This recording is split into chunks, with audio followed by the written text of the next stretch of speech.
দেখা যায় আম্মু যখন যাই রান্না করে আমি ক্যামেরা নিয়ে হাজির হয়েছি। কাজটা তার জন্য খুবই কঠিন।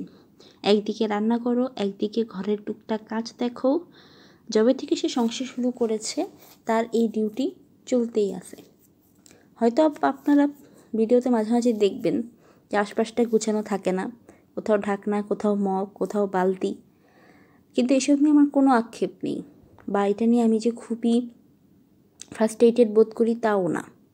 আমি কিন্তু দিব্যি ক্যামেরা নিয়ে হাজির হয়ে যাই, কারণ আমার মা যা, আমি তাকে সেভাবেই সম্মান করি, আমি তাকে সেভাবে মেনে নিয়েছি। সারা জীবন দেখেছি যে বাবা মা প্রচুর কষ্ট করেছে, এটা সত্যি কথা। এবং আমি এটাও বলবো যে আমার জন্য বা আমাদের জন্য যাই করেছে, আমরা সবসময় আমাদের বাবা মাকে পেয়েছি। অন্য কেউ যে খুব বেশি কিছু করেছে বা কিছুই করেছে সেটা বলবো না। যদিও দাদু নানু আমাদেরকে অনেক স্নেহ করতো, এর বাইরে আব্বু আম্মুই শুধু ছিল এবং তাদেরকেই আমরা সামনে থেকে দেখেছি। তাই আমার মা সে যেমনই হোক, যাই করুক, তাকে সবসময় পারফেক্ট হইতে হবে, কখনোই আমি সেসব নিয়ে চাপ দিই না। সে রান্না করতে থাকে, আমি গিয়ে চুপচাপ তার পাশে ক্যামেরা নিয়ে দাঁড়িয়ে যাই।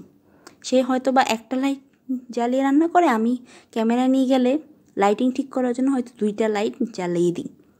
দেখা যায় পাশে হয়তো চুলার উপর একটা কাগজের উপরে আমরা ওটাকে খুন্তি বা চটি বলি রাখা থাকে। এটা নিয়ে আমার কোনো সমস্যা নেই। দেখা যায় অনেক সময় চুলাটাও সবসময় পরিষ্কার থাকে না, এটা তো আমার কোনো আফসোস নেই। কেন জানেন? কারণ আমরা কোনো প্রফেশনাল কিচেনে রান্না করি না। আমাদের বাসায় যা রান্না হয় আম্মু যাই করে সেটাই নিয়ে আমি ক্যামেরায় প্রাউডলি দাঁড়িয়ে যাই। কারণ আমার কি বলবো, ভিডিও করতে ভালো লাগে, আমি চ্যানেল চালাই, সো আমি ভিডিও করি। এটাতে কিন্তু আম্মুর কাজে যথেষ্ট ডিস্টার্ব হয়, কিন্তু তারপরেও সে কিছু বলে না বা বকা দেয় না বা কমপ্লেন করে না। হতে পারে যে তার প্যান্টটা হয়তো অনেক দিনে পুরানো, ব্যবহার করতেছে, তবুও সে সরাসরি চেঞ্জ করতে চায় না।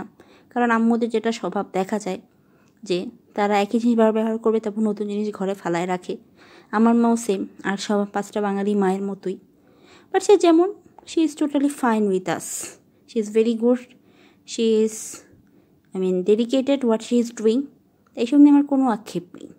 আপনাদের যদি কোনো প্রশ্ন থাকে আপনারা অবশ্যই করবেন, আর আমি তো মোটামুটি অ্যান্সার দিয়ে দিলাম যে আমরা কোনো প্ল্যান বা অর্গানাইজ মোটামুটি পারা যায় ততটুকুই করা, এই আর কি। সাথে থাকার জন্য ধন্যবাদ।